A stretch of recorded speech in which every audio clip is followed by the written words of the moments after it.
Hi, my friend, it's Pat Sloan here, and on our calendar today, got your calendar? I keep it in my folder. Our calendar, it is Cookie Day. I'm going to call it World Cookie Day. I think it's called National Cookie Day, but whatever national place you're in, it is Cookie Day. So I wanted to share this one because it's something that I have found recently. Yes, it would be great to be sharing fresh cookies, which that would be awesome, but I haven't baked any cookies lately. Although you can come to the Kitchen Adventures community page, my page that I run, Pat Sloan's, and you can join us and you can chat about cookies. Anyways, I got these out to show you because I love them. The link is below in the description box. They're not too sweet, which is what I really like. They look like they'd be super sweet, but they are not. They're not like some of the brands that you get of these wafer cookies. They come in a bunch of flavors. So anyways, I thought you should want to try them. Great with adding to ice cream, put on a little side, just with your tea or your coffee, just a little bit of something. They're Greg's and my current favorite cookie. Okay, now I have a bunch of different stuff here to talk about, but first let's do the woodsy fabric in the, what's the name of the pattern I'm using? It is called Flea Market, the Flea Market Mix. So the designer, Kath Holdson, she has these incredible prints, and some of them look like, you know, like basket weave, woodwork. Greg really liked the wood one. So I have these two little clips first. Let me run those. Ooh, this is so fun. So what I did is I took each piece of the big sort of focus fabrics from the group and put them up on the wall so that I could see the collages, you know, that she has laid out onto the fabric design. One of the interesting parts noticing is that a lot of it's very horizontal. So even though I've got a strip like this, a lot of the images are horizontal. And so there are two longer vertical pieces. So what I'm going to do is just piece sections. I'm going to find sections that I like this. I totally love this fern. So I'm going to take a section that has the fern, and then there was some letters. Like those will definitely be a horizontal in one of the spots, but like the flag, I'll go ahead and rotate it and it'll be one of the verticals. So the postcards, I can do them vertical, but I have to piece because, you know, I just put like a little strip between it or just collage it because the way the fabric is, you're just not going to really see that. But there's so much cool stuff, like little, look like the badge, camp safety matches, beautiful, you know, postcards. This is all just so incredibly fun, and I love the birds. So they can be a little vertical piece, a horizontal piece. That's going to work perfectly. Let's take a look at the fabrics I'm using. This is an older one of my fabrics. I've got this sort of backgroundy texture, and then the text print that came, like the newsprint kind of thing that came. So I'm going to use those as the lights. I did pop in the green here from the line, the tans, got a great plaid. I'm not buying any more fabric to do this. I have plenty here. The wood, I've gotten a few bigger pieces like this basket weave and the tan, the blue splatter, which I love, the blue text. Yeah, so I've got more blue text, blue splatter. There are two of these postcards, probably not going to use one, so I just, both of them rather, so I left one over here. I'm not sure I'll need the second green, and then I'm not going to use the red. I know, red, everything red, but I decided to keep it with just the blues and the tans for the colors. This is a free pattern, and what I did is I kind of looked at the places where there are the strips of fabric, which is what I'm going to pull from these feature fabrics, these collages of her things. And I ended up starting with this quadrant. Why? I don't know. I do know actually, because it has this long strip here, and I wanted to find just the right thing, which I ended up piecing over there. This is the piece that I ended up. So this is the piece that has started the whole thing. I wanted to just get this section done and sort of think through one section, because then that thought process will go through the other four quadrants, and then there's a horizontal in there. Here is how it's sort of coming, how the pieces are going to end up being cut like this. And I have to particularly find a wonderful place whoops, a wonderful place for this alphabet. That's one of the things. I'm just, whoops, it's upside down, isn't it? There, the alphabet fabric and the pennant. So the red pennant. Those two pieces I have to particularly fussy cut. The rest of them, there's some ferns I like, but other than that, I'm not being too particular. So I made some of the blocks here, which you can see, and I decided that this is a lot of light, and I thought it's not really what I want to go for. I want to give it a bit more richness, so I made a few more blocks so that I could play around with, and these blocks, since I made duplicates now, I made a second one rather, not a duplicate, I made a second one, and they will be used in one of the other quadrants because those blocks are used again. So I decided to switch out the splatterware to this nice warm golden one. So let's see how that looks. So there is that, and that already changes things up. It gives it a whole warmer texture. Then I thought, all right, I really want to have that star in the bottom white with the aqua plaid or the teal plaid as a background. So let's see how that looks. Ah, there we go. There we go. I love it. So that, to me, is the direction I want to go for each quadrant, where I would have like sort of one light block, then do one of the strips a little bit lighter, whether it might be with this basket weave or using up all of that bird print. I can use all of that up. So then there's strips, and I went and cut a few of the strips to finish out this quadrant for the most part and see how it looks. Now, I had said in that little clip that I didn't think I would use any red, but then I changed my mind. Red, everything red, because there is red in the prints. There's actually a lot of orange too, but there's that red coffee, the red shirts, there's some other reds. So I got a piece of the red plaid, and that could go across here, and I'm not totally sure I want it there, but I'm going to leave it there for now. Then I got a navy splatter, and I'm thinking that might be what I put here. And then I'm not going to cut this yet. If you look at it, some of the spacings are 2-inch wide, some are 2.5-inch wide. So if you're going to cut to audition, go with the wider, then you'll have a little waste if you trim it down.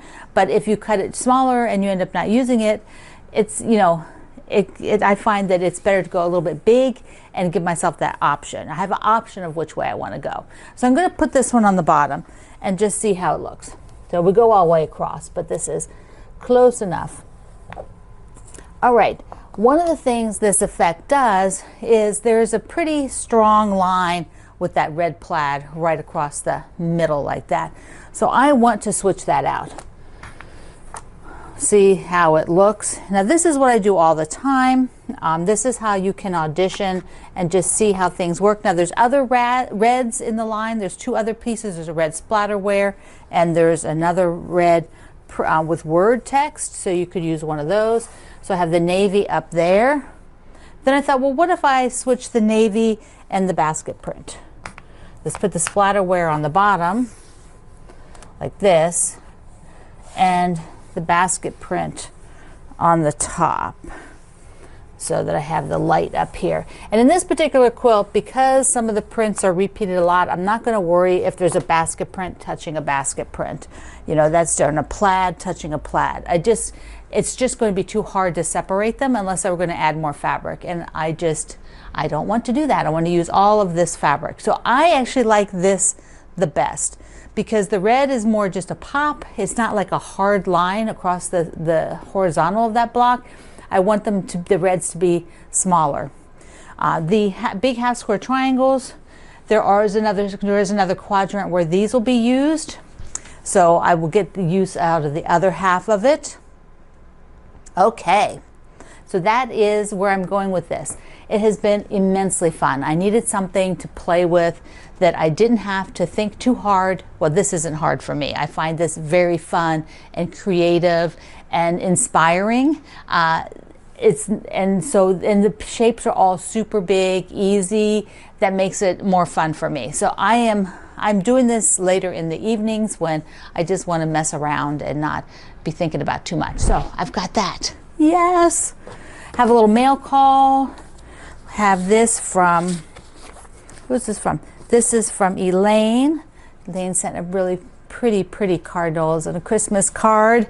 Thank you, Elaine. And look at the sticker. Look at that cute little sticker. It's so cute. That is so cute. And then this is from, okay, this is from Lynn. Look how beautiful that card is with the quilts. I believe that's a painting. So, and then she sent me some edges from a project she's doing. Wide edges. Yeah, got a little kid. Look at that. Look how cute. Look how cute. So thank you so much. Mwah.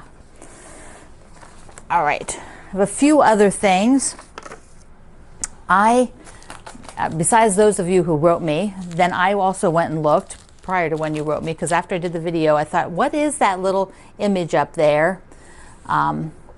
I'm sure that she must say in the pattern, like, duh, why did I just open the pattern? So it is a, she has it as a penguin. That's a penguin face up there. So I'm probably going to make mine a snowflake when I do it. And I'm going to start this next after I get the monthly markings done. So I will get that one started. So I have to tell you, I have two dorky things that happened lately. I have to tell you because I've been meaning to tell you and I never got to tell you. And then I want to show you my summer soiree that I'm getting ready for the binding. That'll be last. So on my birthday morning, Greg was taking a shower and I'm online chatting with all of you and I can hear him saying something. And then eventually he comes to say, like, the shower drain is not draining. He took a shower, the shower drain's not draining. So I'm like, oh, great.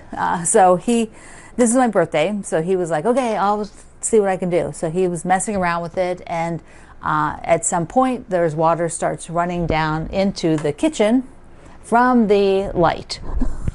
And we have a very tiny kitchen. So this lovely stuff is splattering all over my kitchen. The local plumbing, the on-site plumbing's ability to handle. So the plumbers were called. And luckily, we were very lucky. The plumbers came within, they were like the drain guys. You know, they specialize in drains. So the drain guys came at about, 10:30, 11 o'clock, which was pretty good. Now remember, this, I mean, you might not remember, but my face, oh yeah, by the way, I have my glasses on. I've decided today is the day to wear my glasses all day. I think the pressure on my nose has gone down, the swelling has gone down enough that they can sit there. It's not terribly comfortable. By the end of the day, I'm going to have to take them off. Okay, I digress. Back to, I have not only this, but my eye is swollen. I look like I've been beat. It just looked bad. So the drain guys come and I have to explain all of this to them, which I had hoped that I didn't have to do that to anybody but all of you who know. So the other thing was getting ready to put up the Christmas tree, my Christmas tree, because I'm the one who wants to put up the Christmas tree. So got it out, put it up, a bunch of the lights weren't working. This is a pre-lit white Christmas tree. So the in-house engineer starts to fiddle with the lights because that's what they do, and it wasn't working. So it's like, okay. So went online, tried to find a white Christmas tree that was pre-lit, and right now the options were not good. So we went to a couple stores, and the options were more pitiful in the store. So instead of throwing the tree out, since I now have no white tree, we got some lights, and we thought we picked up white lights. And we did pick up white lights, but they're white lights with dark green cord for a green Christmas tree. So I went online and ordered new lights. So today I have new lights. They aren't white, but they're clear at least, so they will have to do. And I can finally get my Christmas tree going. This has taken way more days than it usually does. Okay, let's look at summer soiree. This is my friend Jenny, who's local, quilted this, and I will hold it up. So we decided on a fan. I really like dense quilting. I don't always do dense quilting, but I really prefer when it's more dense. So here is, let me just show you up close first. Here is the design, which is a fan. I hope you can see it. Can you see that? Yeah, I think you can see it. So you see the fan? So it really makes, I think they really drape so nicely after they've had dense quilting like that. And so here it goes. Now I put a thing up on my Facebook group about which binding, whether I should do red, which was my plan, or blue. Ta-da! Here's what I picked. I decided on blue. I know, I love red. But the blue, when I put it there, the blue makes the blue pop for some of these colors. You know, I'm kind of obsessed with this blue. This is my Morrison Park blue. And I have the hanging sleeve ready. I put hanging sleeves on all the time just in case I want to hang them. And now it's ready. So that'll be binding I'm going to do. All right, my friend. I hope you enjoyed seeing this woodsy come to life into this pattern. I think it is going to be fantastic. It is a lot of fun for me right now. Link is below in order to pick up the free pattern and to order some woodsy fabric of your own. I love you. Mwah. See you online.